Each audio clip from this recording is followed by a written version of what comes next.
Hello, everyone. Good morning, good afternoon, good evening, wherever you are. This is the sixth annual virtual Indiaspora Climate Summit that we are hosting this year. And this is the Western edition. So primarily, we'll be covering North America, Europe, and hopefully some people who are staying up late in India as well. So welcome, welcome. So Indiaspora is a nonprofit network and a platform whose mission is to be a force for good.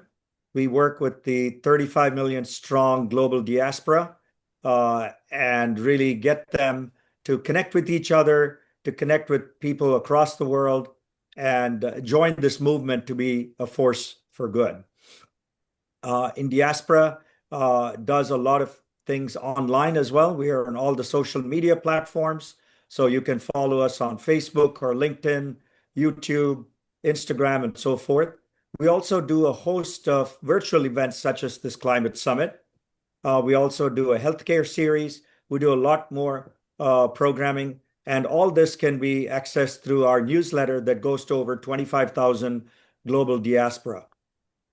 We also highly curate events that are physical in nature across the world. Indiaspora, of course, started in the United States, but over the past 14 years, we've expanded to Canada, UK, Singapore, UAE, Australia, and India as well. So you can catch us in any of these countries. We recently concluded our global forum in Bangalore, where we had 400 people from 23 countries get together. We launched a report detailing the impact of the global diaspora on India, and also laid out recommendations of how the diaspora and India can partner as India marches towards its 100th centenary in 2047. So now to the businesses at hand. Why AI? Why climate? I have an affinity for both these topics, having been from Silicon Valley and having been involved with a lot of tech companies and AI companies. You know, AI is upon us in every form or fashion, whether it's in your personal life, your professional life, your community. AI is upon us everywhere. I also, 18 years ago, started an organization called the Corporate Eco Forum, which is a membership group of almost 90 of the world's largest companies to really look at climate in many different ways, share best practices, innovations, and so forth. So today, what we're trying to do with the AI and climate is to bring the two together. As we all know, AI is probably now the biggest consumer of energy, and our opening keynote will opine on that a bit more. But it's consuming energy at a rate never seen before. And so the question upon us is have a net positive impact on climate. And in order to do this, Indiaspora has the unique nature to convene a diverse set of voices. We have academics, policymakers, technologists, startup founders, and many, many other parts of the community come together today, both on the Western Hemisphere, which is event is happening right now, but also 12 hours from now, if you're still awake, join us for the Eastern event. We've got a great set of questions that we pose to our speakers. We want really to seek good answers, good solutions. We want the audience, all of you in the chat box to ask provocative questions and thoughtful questions as well for the panelists and for the keynote speakers and others. So what we're trying to do here is to really answer the question and not just talk about it. Can AI be a positive force? Can AI be used to solve the climate crisis rather than add to the climate crisis? So we have a fabulous, fabulous lineup of speakers. We have people like Deepali Khanna, who has been a proponent with the Rockefeller Foundation. We have Varun Sivaram, who's been on the global stage in many different activities, both in government and now as a startup founder. We have Jigar Shah, who was in the prior administration working tirelessly to solve climate issues. Deepak Garg, one of our Founder Circle members, who has a very unique startup in this space. But to really, really open up this whole event is my dear friend, Professor Arun Majumdar, who's at Stanford. He runs the Stanford Doerr School of Sustainability. John Doerr, who is a major philanthropist and venture capitalist in the Bay Area, has set this up with $1 billion endowment and given the unique responsibility to one of us in the diaspora, Dr. Arun Majumdar, to head up this school and institute. So Arun has had an amazing career to date. He's not only been an academic, he's been in the private sector, he's been in government as a founder of the DARPA E project in the Department of Energy. He's done an incredible array of things. So we decided who better to address AI, energy, climate than my dear friend Arun. Arun, welcome to make your opening remarks and keynote remarks. Well, thank you, Emar, and thank you to Amita and the whole team for inviting me and setting this up. I have a few slides I could share.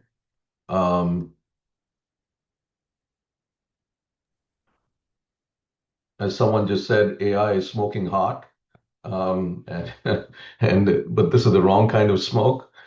But what I'll try to do, um, Amita and Emar, can you see the slides? Yeah. Okay.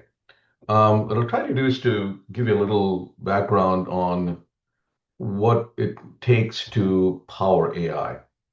And in terms of the good that is coming out on climate, pretty much every computing model that we know of now in predicting not just climate in the future, but weather in the near term and the connections between them, there's a lot of space in between. They all use AI now because it just accelerated the computing and the hybrid models of physics-based and the AI-based is where things are going. And its ability to take complex systems and understand patterns in those complex systems is used widely today in materials discovery and systems analysis, et cetera. So I think there's a lot of good that's coming out, and it is really an inflection point in what AI can do. AI has been around for a long time, but the convergence and the confluence of compute power, data, and the cost is making this a very unique time. And it's another set of revolution in automation that is coming, but it's more than just automation, it's a thinking automation. So I think there's a lot of positive that can come out. These are early days, it's a long journey ahead. But I think what I'm going to talk about is really what's powering AI. And and the reason this is important is the following, and this is a statement, and there are multiple statements that Jensen and others have made, is that we are power limited. Access to electricity and is going to be one of the key factors. And if you look at what's at stake out here, I'll just refer to this report that I was fortunate to be a part of. And this is when Secretary Jennifer Granholm was the Secretary of Energy, and I was on her advisory board, and she came to us in, I think, April of 2024, saying that we have a potential problem ahead because the AI revolution is here. It's early days, and that needs electricity. And the AI field is going at an incredible rate, whereas the electricity sector is not used to providing electricity at that rate. And if you don't provide the electricity, the AI companies may go overseas, which becomes a national security problem. So she asked her advisory board to take a look at this and make some recommendations. So I just highlight this, and if you have a picture, you could take the QR code and download it. It's still there on the DOE website, and the issues that we highlighted are still important. These don't have not gone away, and so I just wanted to go through some of our insights that we got in that process. Here is the projection, the demand in terms of terawatt hours. And just as a reference point, the United States electricity consumption is roughly 4,000 terawatt hours, a little north of 4,000 terawatt hours per year. And as you can see, it was growing at very moderate rates. And suddenly you got this AI revolution and the demand for electricity has gone up. And what you can see on the left-hand side is a projection of how much is needed in the future. And there's a huge uncertainty out there. And different groups have estimated that. And the uncertainty in energy demand growth is due to three factors. One is the algorithmic efficiency. Yeah, and algorithms are becoming much more energy efficient. Google had announced 2 years ago that they got 100x improvement in the energy efficiency in 2 years, which is incredible. The hardware is getting more efficient, but there's also something called the Jevons paradox, which is, if you get more and more efficient, you open up more power, and the competition in the AI world is such that that power gets used up. So that's a kind of an opposing factor. And this tension between the efficiency that you get and the use of computing power due to the competition makes it a kind of an uncertain world that we are going into. But yet, I would say that the access to electricity is going to be one of the key factors in the growth of AI. So I'll just walk you through what are the things the United States, and I'm talking from the U.S. perspective, but some of it could be used overseas as well. What's the short term, midterm, long term? The short term is that you have algorithmic hardware efficiency subject to Jevons paradox. The second thing I'll talk about the increasing the capacity of the existing electricity grid infrastructure, and I'll say a little bit about that, and then talk about the spatial and temporal flexibility in training and inference of the AI. In the midterm, you have deploying existing generation technologies. This is, and we'll talk a lot about, what is here and now and what's cost effective. Then we have advanced transmission technologies of reconductorings and routers, etc. I'll briefly talk about that. And the interoperability between AI data centers on one side and the grid on the other side. And so can there be some unique flexibility that you can get out of the grid? And finally, the long term is, some new generation technologies, but those are going to be, at scale beyond 20, 30 years. So a new infrastructure as well. So let me just jump into it. This is the capacity utilization of different parts, and this is only Western United States, but it's similar in other parts of the country as well. And what you see is that the average utilization of the existing infrastructure is less than 40%. So you got a 10-lane highway and you're using 4 lanes of that. And the reason we do that is that the grid is over designed for the worst case scenario. And the worst case scenarios are often called N-1 contingencies. These are, if you knock off a line, you still have to have reliability. And so, less than 40% or 30% utilization, there's potential out there to use the existing infrastructure in a better way. This is on the PG&E.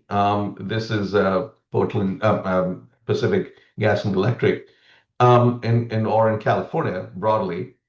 And if you look at the different high voltage transmission lines, it gives the average utilization. And if you line up all the lines in California, you find that there are only very few lines in the red box that are overutilized.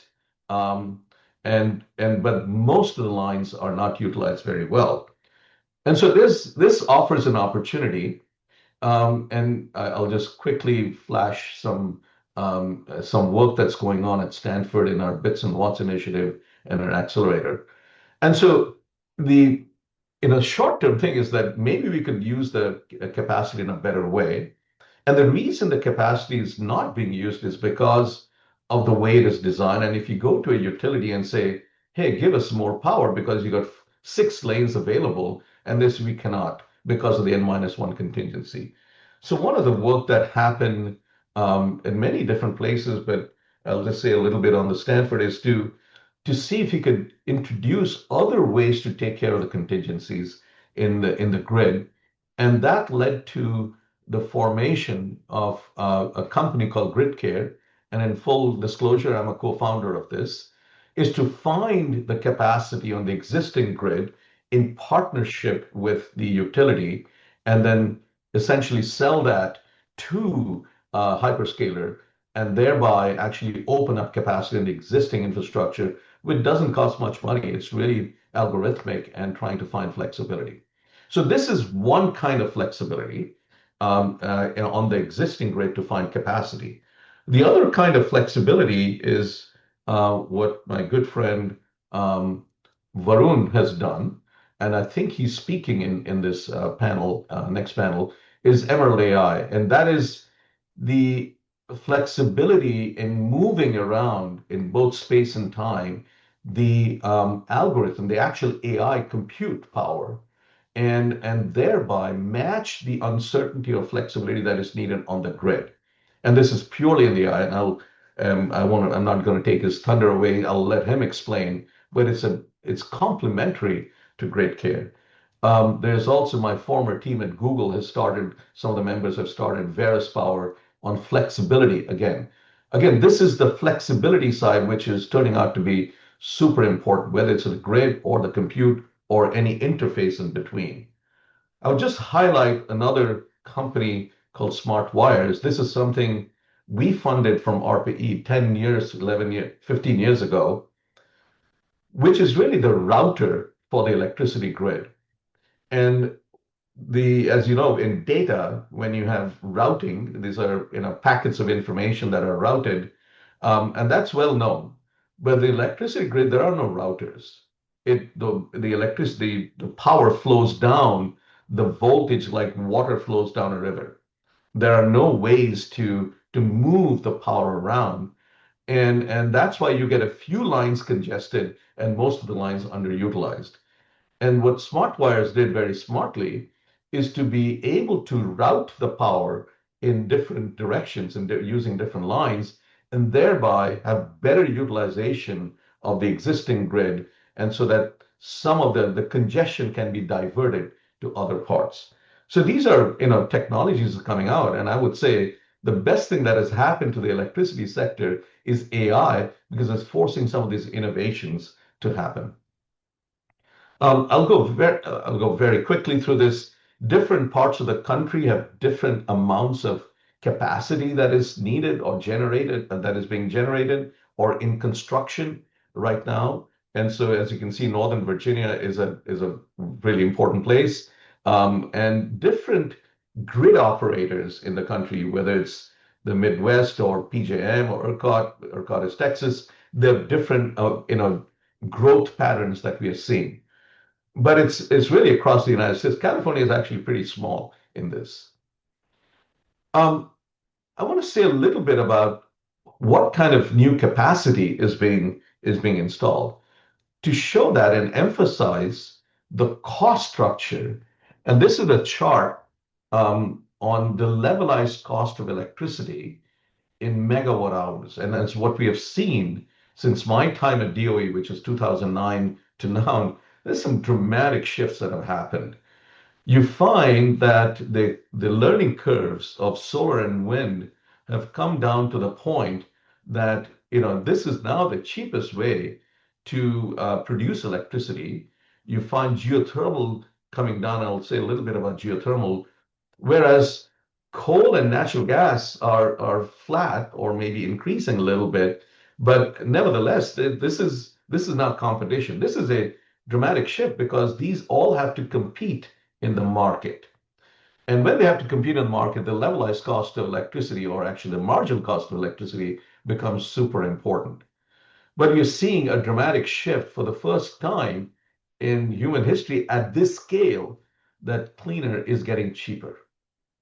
And what we are also seeing on the storage side is this the cost of batteries, lithium-ion batteries coming down. And I put this red line out here at $100 a kilowatt hour. And that is, even though I'm talking about the grid, I'll just say that when the cost approaches $100 and goes lower, then electric vehicles becomes cost and range competitive without subsidies to gasoline cars. And as we are now seeing, the gasoline prices can depend on a lot of other things around the world. And this one is, it's an amazing change that has happened over like 10 or 15 years. As a result of the electricity costs coming down, if you see what's going on in the United States in terms of new capacity additions, you find most of it is solar and wind. And back in 2000 and 2005, when the shale revolution was happening, you find a lot of natural gas additions. That's the brown on the top. And now it's mostly solar, wind, and storage. And that's a dramatic change in the electricity sector, which is about 120 years old. But this is what's going on. And on the global side as well is a similar scenario that the amount of capacity additions that are going on in solar and wind is like 80+%. So this is a really good sign. And with the convergent confluence of solar and wind and storage, that really makes for a tremendous story. But that's not the only story, and I'll come back to natural gas later on. So this is why I point natural gas. If you build a gas pipeline, a high pressure gas pipeline, the amount of power that you can flow through it is up to 25 gigawatts. Whereas the high voltage transmission line, the highest voltage is now found in China, 1.1 megavolt, and they're now checking out 1.4 megavolts. At that voltage, you can get about 10 gigawatts, but mostly it's about a gigawatt or so. So you get like a 10x factor more in a natural gas pipeline, and that becomes an important factor. Probably the most challenging issue that is going on in the United States is permitting. And I'll just highlight the timeline it takes, the time it takes to build an electricity transmission line, high voltage transmission versus natural gas pipelines. And you find that the permitting for electricity transmission is much higher. And frankly, it's unacceptable in many ways because it takes so long. And I've worked with 3 secretaries of energy quite closely. And I always say that when I introduce them that, they have scars on their back when they're trying to build a single transmission line. And one of them actually said that it's not just on my back, it's all over my body trying to build transmission lines. So this is one of the major roadblocks ahead in the United States, is trying to build new transmission lines at scale, not just one, at scale, to be not only power the AI, but also be able to move electricity from where solar and wind is generated to the load centers, which were the big cities. And that is really one of the challenging factors out here. I'll say a little bit about natural gas, because natural gas is being used. And if you look at the network, it's really all over the United States, and you can move a lot of power. And this is, the demand for natural gas, of course, going from natural gas to electricity, you got to use some devices. And this is a gas turbine. And if you look at the stock price or the backlog of natural gas turbines, it is on the order of $100 billion for GE and Siemens. And the same thing, and I really hope in this forum you get K.R. Sridhar, who's the CEO of Bloom Energy, to come and speak. And if you look at where Bloom Energy is going, I mean, clearly this is in high demand right now, but the backlog is 20 billion and it's increasing right now, which is an incredible, first of all, change that has happened. And KR would be the first one to say that they did not anticipate this. but it has happened now. It's great for the companies, of course, but this is what is going on in the world. And if you order a natural gas turbine or so today, the delivery is like 2030 and beyond. So this is on the conversion side from natural gas to electricity. But it's important to point out what's going on, and I'll skip this slide on natural gas combined, carbon capture, et cetera. I'll just point out a little bit about the water issue in natural gas. And I'm pointing it out because if you are leaning into natural gas, which we are, there are other factors that come in that could be rate limiting. If you go to the Permian Basin today and look at what's going on, you find these massive lakes out there, and that's all water. And the reason this water is there is that for every gallon of oil and gas that you get out of fracking, you get about 6 to 7 gallons of water.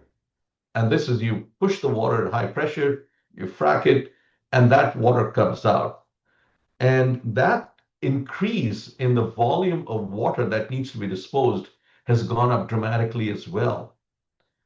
The salt concentration in this water, in the second chart, the middle chart out here, the salt concentration is about, on an average, in Permian Basin, for example, 3 to 4 times that of seawater. And this is not just benign salt. This is some nasty stuff in there. And so one has to get rid of this water now because you can't just, pour it down the drain, so to speak. So what the gas companies have been doing is to pour it down back into the ground and store it. But if you're not careful where you put the water, and if you do it in a shallow disposal zone, what that does is increases the number of earthquakes. And the number of incidents of 4 to 5 magnitude earthquakes in Texas has gone up by like 100x, 10x to 100x. And Texas is not known for its regulatory framework. But when that kind of earthquakes happen because of seismicity induced by the water that you put in, people get worried. And so the regulators had come in and said that you cannot put the water down because of induced seismicity. So the biggest growth industry in Texas, in the Permian Basin, others, is to take this water and evaporate it as quickly as possible. So evaporators have become the big industry out there. I'm pointing that out because if you look under the hood of AI, you got electricity, you got clean electricity, you got natural gas growing very, very fast as well.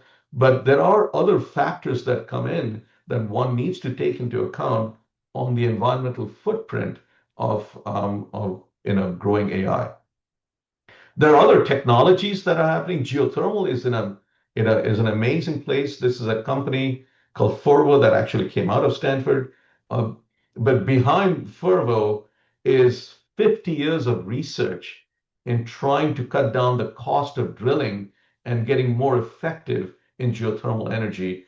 And one of the PhDs from our school is now the co-founder, and the other was a business school student who used to work in the oil and gas industry. And they came together, and that has cut down the cost of drilling to the point that no one ever thought would be possible. And that's cutting down the cost of electricity. But they're still trying to get to scale. And once they get to scale, this is a really promising technology. And I would just say that in the nuclear industry, the cost of construction of a nuclear plant was going up with scale. It's a negative learning rate. And the first nuclear plant there was a loan guarantee when I was there in DOE in the Vogtle plant in the southeast. And there were 2 plants. The second one really cut down the cost quite a bit. But we are now seeing a tremendous amount of interest in nuclear, both small modular nuclear as well as larger, the 1 gigawatt scale nuclear plants being revived. And of course, this is really exciting because nuclear is a carbon-free source of electricity. but it is also expensive. So the idea is, could there be a private-public partnership to bring down the cost of nuclear? In addition to having the cost of construction come down, there is a supply chain issue as well. Most of our nuclear fuel in the past, if you leave alone the fuel for the military side, but the civilian side was coming from Russia, and that's no longer going to happen. So there was a whole effort in trying to kind of put together a supply chain of nuclear plants. Our ores come from Kazakhstan and Canada, but the processing, if you could get the processing internally to the United States, that would be a good security measure. And that's the efforts going on in that. But I would say that this is now this is all looks somewhat like the renaissance of nuclear coming up, but there's some work to be done. Let me end by saying I just wanted to give you some highlights of the short, medium, and long-term aspects of this, and also some of the opportunities and the challenges that we're facing in the United States. Let me stop here. Happy to answer some questions. And if you were to download this report, please use this QR code and it will take you directly to the DOE website for this report. Dr. Thank Majumdar, you. Thank you, Dr. Majumdar. I'm sending you a couple of questions from the chat box if you wanted to take a look and maybe you can answer. The first part was, okay. You want me to read through all this? I've highlighted just one question. Maybe you can answer that one because we're kind of close to time.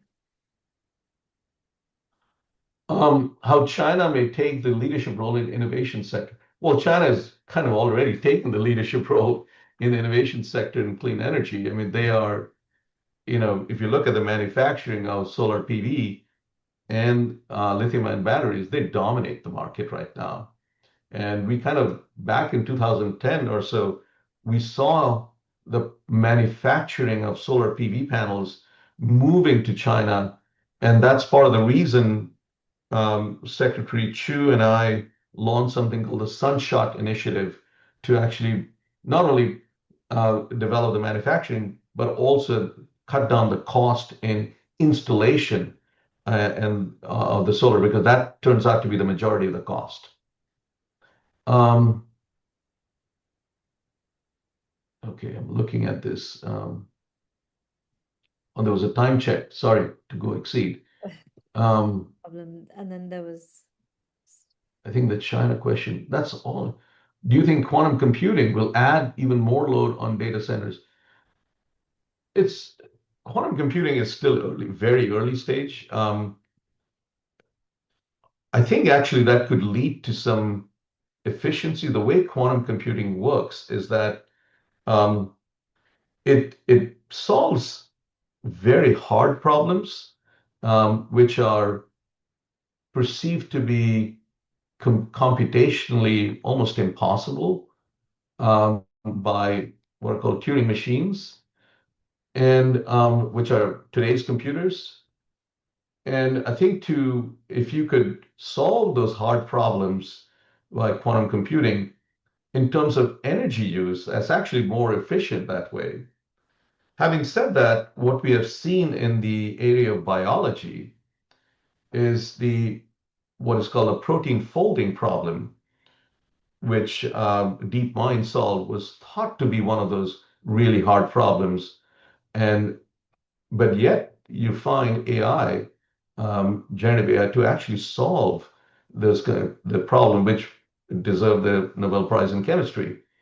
And so, but that may be more inefficient way to solve those hard problems than quantum computing. So it's still early days. I don't think quantum computing is going to displace traditional computing, but it will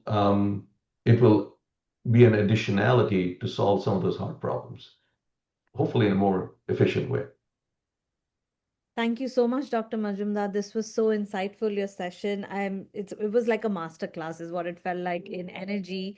We're very grateful for your support and thank you for everything that you do as well. Thank you, Amita.